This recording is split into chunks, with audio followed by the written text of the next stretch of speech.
Have you ever noticed your girlfriend suddenly getting quieter, or needing a little more space? Bro, don't get it twisted, these 7 confusing behaviors are actually the biggest proof she's in love with you. But sign number 4 is the 195% of men mistake as disinterest, and end up sabotaging the best relationship of their lives. I'm breaking down the 7 things a woman does only when she's deeply, madly in love with you. If you spot even 3 of these in your relationship, you've found something real. The last one will completely change how you see love. Let's get into it. You believe you know the signs of love, the good morning texts, the planned dates, the physical affection. But what if the most profound evidence of a woman's love isn't in the grand gestures, but in a series of quiet, almost invisible codes so counterintuitive, that most men label them as boredom, disinterest, or even rejection, and in doing so, unknowingly push away the very love they seek? Today, we're decoding the 7 silent behaviors. Not the signs of like, or attraction, or even standard love. We're talking about the markers of deep, transformative attachment, the kind that alters her nervous system, and code number 4 is the ultimate paradox. It looks, feels, and sounds like she's creating distance. But in reality, it's the most powerful signal her psyche can send that she is. In fact, all in. Let's begin. Code number 1, strategic vulnerability. She shows you the backstage, but hides the audience. Here's what happens. She stops performing. You see the 6 a.m. face, the stressed tears over a work email, the unfiltered rant about family drama. She shows you the uncurated version of herself. Most men see this and think, comfort. And they're not wrong. But they're missing the second, more critical half of the equation. Pay attention not just to what she reveals, but to what she omits. When a woman is in deep love, she engages in what psychologists call partner-focused attention narrowing. In simple terms, her awareness of other men, as potential options, dims to near zero. She won't casually mention who's flirting with her. She doesn't use other men to spark your jealousy. Her stories about her day have curiously few male characters. It's not that they don't exist, it's that to her emotional brain, they've become background noise. She's showing you her messy backstage while ensuring you remain the sole, captivated audience. If she's letting you see the raw footage but never teasing a casting call for your replacement, that's code. You are not just in the show. You are the show. Code number 2, protective translation. She becomes your advocate in your absence. This is loyalty operating in stealth mode. When she is deeply invested, her love manifests as a protective force field around your reputation. Her friend makes a sarcastic comment about you. She shuts it down, not with drama, but with a simple, firm redirection. Her family questions a decision you made. She contextualizes it for them, framing your intentions in the best possible light, even if she privately disagreed with your method. Here's the profound part, she does this not because she thinks you're always right, but because an attack on you feels like an attack on the unit she is building with you. In her mind, you are a package deal, the true test. Notice the shift in how people close to her speak about you when she enters versus leaves the room. If the tone becomes more respectful when she's present, that's her invisible hand at work. She has, quietly and consistently, set a boundary. This person is important to me, and you will treat them as such. The day that force field drops, and she allows disrespect to pass unchallenged, is the day her emotional investment has seriously withdrawn. Code number 3, archival intimacy. She files away the fragments of you. Think of the most trivial detail you've ever shared. The snack you loved at 8 years old.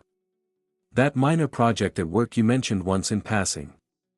The name of your childhood best friend. When a woman is madly in love, her mind becomes a dedicated archive for you. Neuroscience explains this. The brain's hippocampus, crucial for memory, tags information related to our primary attachment figure as high priority. She's not taking mental notes, her brain is doing it for her, but this isn't just sentimental. It's strategic intimacy. She is assembling a psychological blueprint of you, learning your patterns, triggers, and unspoken needs so she can navigate your inner world with precision. A word of caution, this archive is neutral. Those same stored details can surface during conflict. She might connect dots from 6 months apart to make a point. Don't mistake this for ammunition, it's evidence of her hypervigilant attention. To be forgotten is to be irrelevant. To be remembered, in minute detail, is to be essential. Code number 4, the safety of silence. She stops performing connection and starts inhabiting it. This is the one. The grand misunderstanding: in early stages, conversation is a bridge. There's a pressure to fill every silence, to entertain, to connect through constant exchange. Deep love dismantles that pressure. She reaches a point where she doesn't need the bridge anymore because she feels she's already arrived. The silence is no longer a gap to be filled, it's a space to be shared. You'll be in the same room. She's reading. You're scrolling. 20 minutes pass with just the sound of turning pages. And it's peaceful. Easy. This is not distance. This is psychological cohabitation. The misreading happens because men often equate pursuit with passion. They think if she's not actively engaging, she's disengaging. The opposite is true. The need to constantly perform has faded because she feels secure. She trusts the connection to hold its weight in the quiet. Watch her body language in these silences. Is she turned toward you, even slightly? Is her posture relaxed? That's the tell. She's not away from you, she's with you, in the most low-fidelity, high-trust way possible. Mistake this peaceful silence for a cold shoulder, and you will create the very insecurity you fear. Code number 5, autonomous integration. She weaves you into her future's blueprint. This isn't about asking permission or losing independence. It's about a subconscious shift in planning. She's considering a career opportunity, and the location's proximity to you becomes a quiet factor in her pros and cons list. She's booking a vacation with friends 6 months out and instinctively checks your calendar first. She's making a major purchase and thinks, would this work for us long term? Her vision of my life begins to naturally, organically morph into a draft of our life. She's not demanding commitments or having the talk, she's simply operating from a new assumption, that you are a permanent feature in her landscape.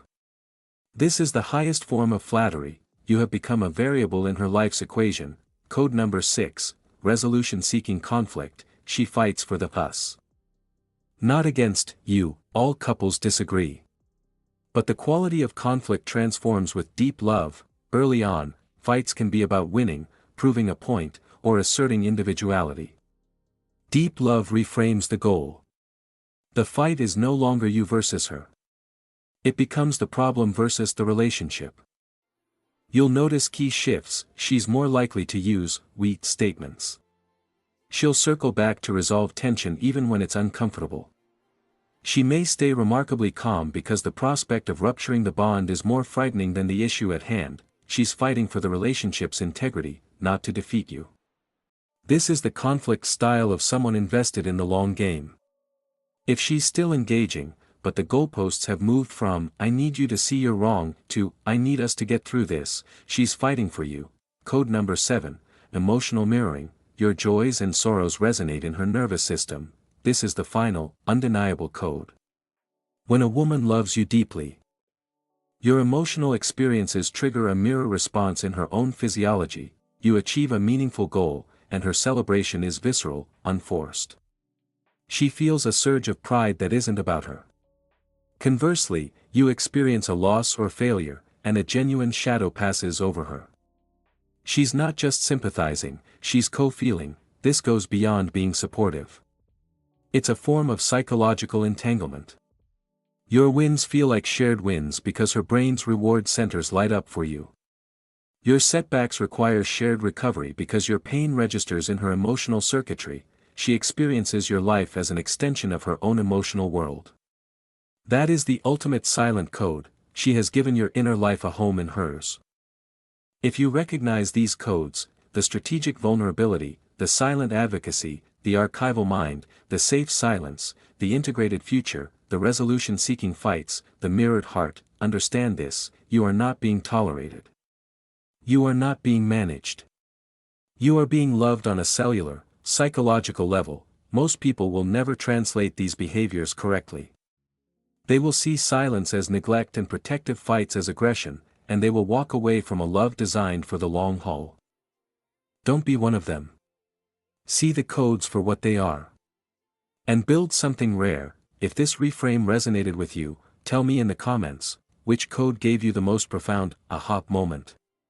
Your insight helps me create more content that decodes what truly matters. Until next time, moments like these, where a simple reframe can change how you see someone you love, that's why I do this. This channel is built for men who choose to see deeper. It's not about tricks or shortcuts. It's about understanding the invisible architecture of trust, love, and respect. If you want to be part of that conversation, I invite you to join us here. Hit subscribe.